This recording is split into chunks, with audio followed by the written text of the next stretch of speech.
मुसलमानों को इस बात से डराया गया कि दुनिया की मोहब्बत में ऐसे मदहोश न हो जाए जैसे मुनाफिकीन हो गए थे।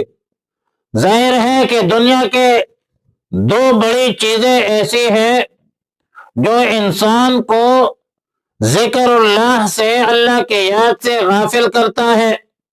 एक माल है और दूसरा औलाद है।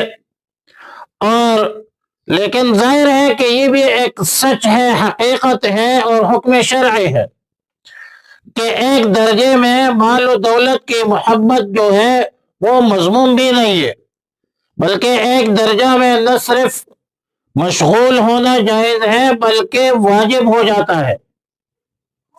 मगर बात तरजीहात की होती है, मरातिब में फर्क और तमीज की होती है कि आया मालो